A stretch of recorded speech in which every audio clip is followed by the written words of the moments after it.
चुनाव से पहले राजनीतिक दलों या फिर उम्मीदवारों की तरफ से गपोड़ शंखी घोषणा पत्र यानी अनाप शनाप आसमान के सितारे तोड़ लाने की घोषणाएं और वादे, फ्री की रेवड़ियां, इन पर अब चुनाव आयोग नकेल कसने जा रहा है।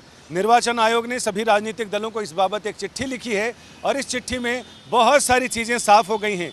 यानी निर्वाचन आयोग ने आदर्श चुनाव आचार संहिता में बदलाव करते हुए इसके नियम 3 और क्लॉज 3 में बदलाव किया है। इसके अलावा नियम 8 में बदलाव किया है। वो बदलाव सीधे सीधे ये कहते हैं कि कोई भी राजनीतिक पार्टी या उम्मीदवार, राजनीतिक पार्टियां ख़ास तौर से जब वो घोषणा पत्र जारी करती हैं तो उन्हें ये बताना पड़ेगा कि उनकी घोषणाएं किन लोगों पर कैसे और कितना असर करती हैं। यानी इंडिविजुअल, परिवार के स्तर पर, समाज के स्तर पर, फाइनेंशियली उनको कितना समृद्ध करेंगी। इसके अलावा राजनीतिक पार्टियों को ये भी बताना पड़ेगा कि आखिर इसके लिए रोकड़ा कहाँ से आएगा।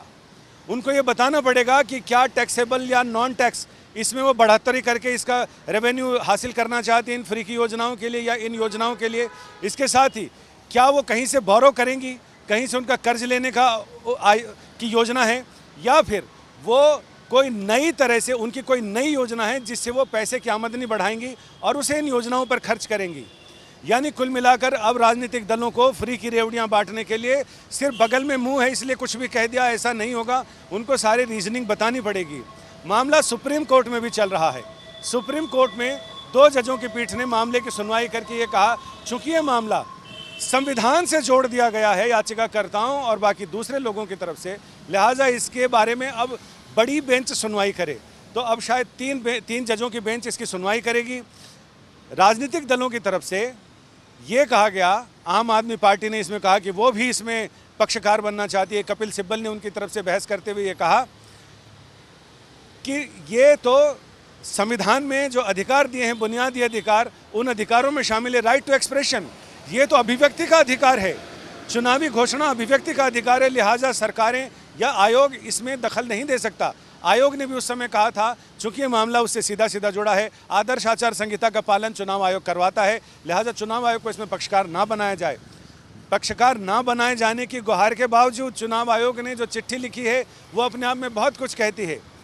मुख्य चुनाव आयुक्त राजीव कुमार जब से उन्होंने पद संभाला है तब से वो सुधार को लेकर अपनी तरफ से जी तोड़ कोशिश कर रहे हैं। उनकी कोशिशें रंग भी ला रही हैं। उसी का एक हिस्सा है कि आकाशवाणी पर 52 एपिसोड का एक मतदाता जंक्शन आएगा जिसमें 13 महीनों तक लोग इससे लाभान्वित होंगे और चुनाव आयोग क्या क्या सुविधाएं, क्या क्या चीज़ें बढ़ा रहा है उसके बारे में जानकारी मिलेगी, जागरूकता होगी।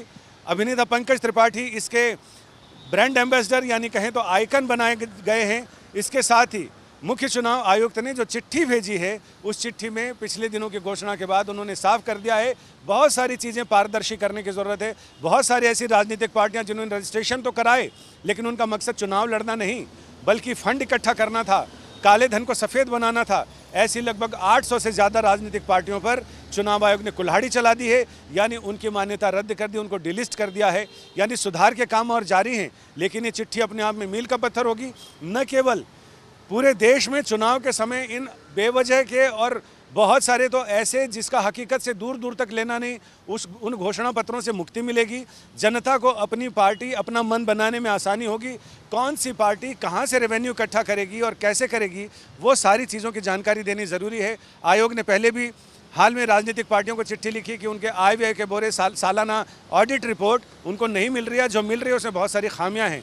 आयोग ने ये भी कहा है कि जो RBI, फाइनेंस कमीशन और ECI, इन सब की जो गाइडलाइन है उस पर वो घोषणा पत्र आधारित होने चाहिए, यानी उन पर खरे उतरने चाहिए। ऐसा कुछ नहीं कि मैं आपके लिए आसमान के तारे तोड़ लाऊंगा, मैं चांद और सितारे धरती पर ला दूंगा, ऐसा नहीं। राजनीतिक पार्टियां इतना ही कह दें मैं तुम्हारे लिए खीरे, ककड़ी, अमरूद ये तोड़ के ले आऊँगा, तो शायद वो ज़्यादा उनको पूरा कर सकती हैं।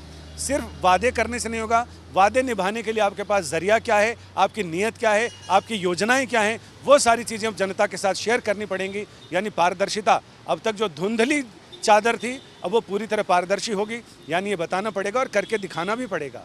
कैमरामैन मृदुल के साथ संजय शर्मा, दिल्ली आज तक।